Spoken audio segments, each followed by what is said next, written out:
दरअसल गुरु बालक दास जी मुंगेली जिले के औराबादा गांव में अपने शिष्य के घर भोजन कर रहे थे।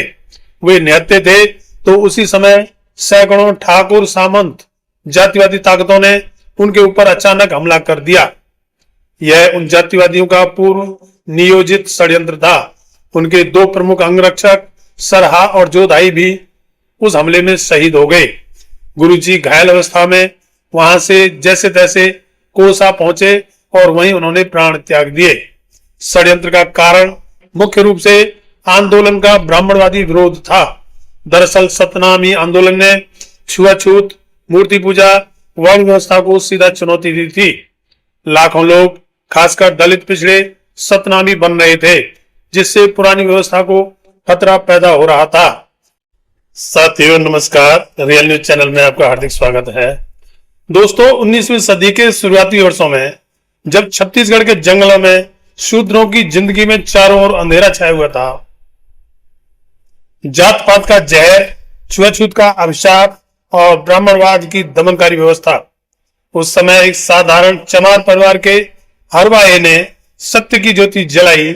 उसका नाम था गुरु घासीदास। उन्होंने सतनाम का नारा दिया, सत्य का नाम। उन्होंने कहा, मन मन एक समान, मन खे एक समान।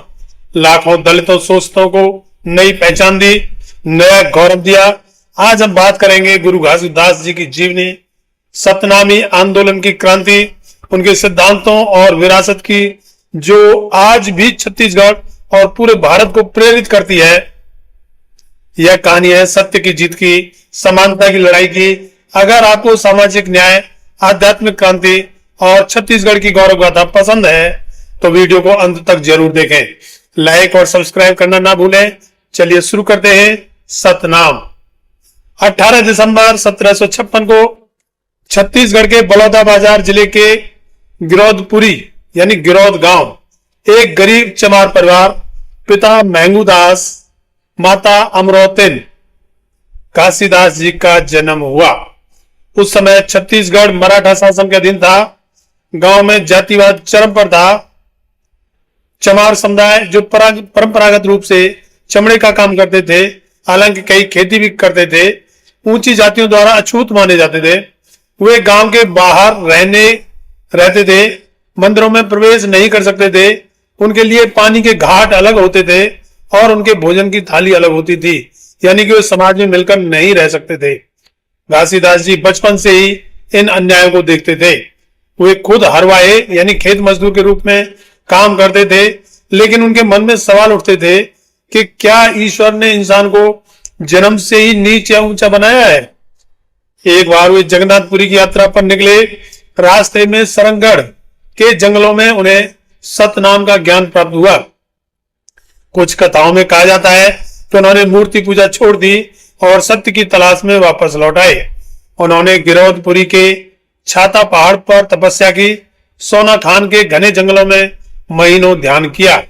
वहां उन्हें एहसास हुआ कि सच्चा धर्म मूर्तियों में नहीं, सत्य में है। सच्चा ईश्वर निराकार है, सतनाम है। घासीदास जी अब साधारण मजदूर नहीं रहे थे, वे गुरु बन गए थे। उन्होंने खेती मजदूरी छोड़ दी और पूरे छत्तीसगढ़ में घूम घूम कर उपदेश देने शुरू किए थे। सतनामी आंदोलन की शुरुआत और सिद्धांत। सन 1820-1830 के आसपास गुरु घासीदास ने सतनाम पंथ या कहेंगे सतनामी आंदोलन की नींव रखी। यह मुख्य रूप से छत्तीसगढ़ के चमार समुदाय के बीच फैला, लेकिन अन्य पिछड़े वर्गों तक भी काफी पहुंचा। इसके मुख्य सिद्धांत यानी कि इनकी शिक्षाएं इस प्रकार थी। सतनाम पर विश्वास, एक निराकार परमात्मा, सत्य का नाम, मूर्ति पूजा का निषेध, मंदिरों देवी देवताओं की पूजा बंद। कुछ कथाओं में उन्होंने हिंदू देवताओं की मूर्तियां भी घर से बाहर फेंक दी थी। जाति पाति का खंडन, मन मन एक समान, मन के एक समान, ये इनका स्लोगन होता था। कोई ऊंच नीच नहीं। अहिंसा और शाकाहार, जीव हत्या बंद, मांसाहार त्याग, ये इन्होंने अपने पंथ के लोगों को, अनुयायियों को बताया। नशा, चोरी, जुआ, व्यभिचार से दूर रहने के लिए अपने अनुयायियों को बताया। कर्म और सरलता, मेहनत, धैर्य और करुणा के साथ कर्म करना है। पशु कल्याण, दोपहर के बाद हल न चलाना, बैलों को आराम देना आदि। और इनके अन्य जो नियम थे वो थे, चमड़े का काम छोड़ो, ब्रास के बर्तन इस्तेमाल करो, जातीय नाम छोड़कर सतनामी नाम अपनाओ, जैत खम्भ जिसको जय स्तंभ भी कहा जाता है, सफेद लकड़ी का स्तंभ, ऊपर सफेद झंडा, सत्य का प्रतीक, शांति का संदेश। आज गिरौदपुरी में 77 मीटर ऊंचा जैत खम्भ बना हुआ है। यह आंदोलन कबीर पंथ से प्रेरित था, लेकिन गुरु घासीदास जी ने इसे छत्तीसगढ़ की मिट्टी में रचा। उन्होंने ब्राह्मणवादी वर्चस्व को सीधा चुनौती दी। लाखों लोग उनके पास आने लगे थे। वे कहते थे, सतनाम बोलो, सत्य जियो, चुनौतियां, प्रसार और चमत्कार कथाएं। यह आंदोलन लोगों में तेजी से फैला। 1850 तक इनके अनुयायी करीब 2.5 लाख तक पहुंच गए, लेकिन चुनौतियां भी आईं। ऊंची जातियों के लोगों का विरोध सहना पड़ा, उनके हमले और उनके द्वारा इनका सामाजिक बहिष्कार किया गया। उनकी पत्नी सफुरा माता की मृत्यु के बाद उन्हें फिर से जीवित करने की लोक कथा इनके बारे में बड़ी प्रसिद्ध है। जंगलों में तपस्या के दौरान इनको दिव्य अनुभव हुए। वे कहते थे कि वे अवतारी पुरुष हैं और सत्य के लिए इस पृथ्वी पर आए हैं। वे कथाएं भले ही लोकप्रिय और विश्वसनीय हो या ना हो, लेकिन इनसे इनके अनुयायियों में अपार विश्वास और साहस बढ़ा। गुरुजी ने अपने अनुयायियों को कभी हिंसा नहीं सिखाई, बल्कि सत्य और धैर्य से लड़ने को कहा। उत्तराधिकारी, गुरुजी के बाद उनके पुत्र गुरु बालक दास, जिनको बलिदानी राजा भी कहा जाता था, ने आंदोलन संभाला। उन्होंने भी संघर्ष किया और 1860 में शहीद हो गए। दरअसल गुरु घासीदास जी की मृत्यु लगभग 1850 के बाद सतनामी समाज उनके दूसरे नंबर के पुत्र बालक दास जी को अपना मुख्य गुरु चुना। उन्होंने आंदोलन को और मजबूत किया।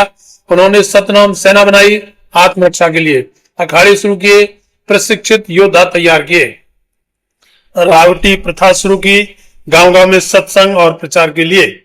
हाथी, दुलरवा और घोड़े सांवल मणि पर सवार होकर वो घूमते थे, तलवार साथ रखते थे। यह प्रतीकात्मक था, दिखाने के लिए कि कर्म से ही ऊंच नीच तय होती है, जन्म से नहीं। जातिवाद, छुआछूत, सामंतवाद और शोषण के खिलाफ सख्ती से उन्होंने लड़ाई लड़ी।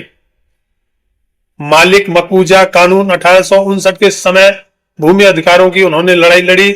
सतनामी समुदाय ने मराठा काल में उनकी छीनी गई जमीनें वापस हासिल की थी।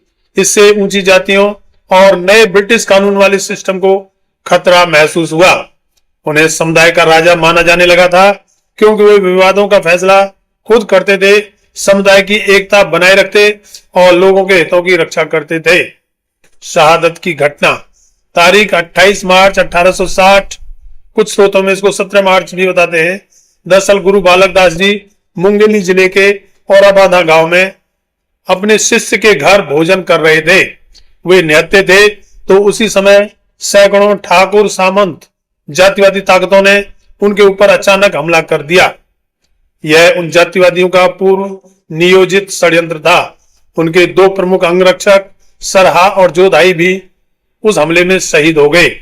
गुरुजी घायल अवस्था में वहां से जैसे तैसे कोसा पहुंचे और वहीं उन्होंने प्राण त्याग दिए। षड्यंत्र का कारण मुख्य रूप से आंदोलन का ब्राह्मणवादी विरोध था। दरअसल सतनामी आंदोलन ने छुआछूत, मूर्ति पूजा, वर्ण व्यवस्था को सीधा चुनौती दी थी। लाखों लोग, खासकर दलित पिछड़े, सतनामी बन रहे थे, जिससे पुरानी व्यवस्था को खतरा पैदा हो रहा था। भूमि और सत्ता का संघर्ष, सतनामियों ने अपनी जमीनें वापस ली थी और गुरु बालक दास जी को अपना मुख्य नेता या राजा मान लिया था। मालिक मकबूजा कानून के बाद पुराने सामंती डर गए थे कि उनकी पुरानी लूट जो वो करते थे वो वापस नहीं कर पाएंगे। कुछ कथाओं में ब्रिटिश मराठा शासन के एजेंट्स या बाहर से बुलाए गए गुंडों का भी जिक्र होता है। महत्व और विरासत, उनकी शहादत को बलिदान माना जाता है। सतनामी समुदाय हर साल 28 मार्च को शहादत दिवस मनाता है। छत्तीसगढ़ में उनकी याद में फिल्म बलिदानी राजा गुरु बालक दास बनी, जो टैक्स फ्री घोषित हुई। उन्होंने दिखाया कि सतनामी आंदोलन सिर्फ धार्मिक नहीं बल्कि सामाजिक न्याय और स्वाभिमान की लड़ाई थी। उनके बाद आंदोलन चला, लेकिन उतनी तेज गति से नहीं। सामाजिक, धार्मिक प्रभाव और विरासत। सतनामी आंदोलन ने सिर्फ धर्म नहीं बदला बल्कि समाज को ही बदल डाला।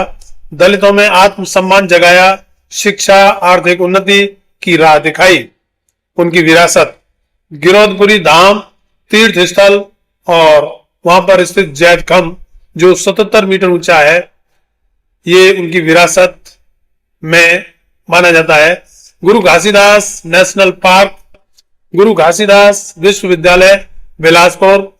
छत्तीसगढ़ की लोक संस्कृति में पंथी गीत, नृत्य, वीर नारायण सिंह जैसे स्वतंत्रता सेनानियों पर गुरु जी का अच्छा खासा प्रभाव था। आज भी सतनामी समुदाय सत्य, समानता और मेहनत के मूल्यों पर चलता है। तुलनात्मक। कबीर, रैदास, नानक की परंपरा में गुरु घासीदास भारत की भक्ति क्रांति के महत्वपूर्ण कड़ी हैं। उन्होंने दिखाया कि आध्यात्मिकता सामाजिक न्याय के बिना अधूरी है। आज जातिवाद अभी भी है, लेकिन गुरु घासीदास जी का संदेश अभी भी प्रासंगिक है। सत्य बोलो, समानता अपनाओ और मेहनत करो। सतनामी समुदाय को आज भी संघर्ष करना पड़ता है, लेकिन उनका गौरव अटूट है। हमें उनकी क्रांति को आगे बढ़ाना है। शिक्षा, एकता और सत्य के माध्यम से गुरु घासीदास जी अमर हैं। उनका सतनाम आज भी गूंजता है। सतनाम। अगर यह वीडियो पसंद आई तो लाइक करें, शेयर करें, कमेंट में सतनाम जरूर लिखें। अगले वीडियो में फिर मिलते हैं किसी और महान संत या किसी आंदोलन के साथ। जय गुरु घासीदास, जय सतनाम, जय गुरु बालक दास। धन्यवाद। जय भीम, जय भारत, जय संविधान।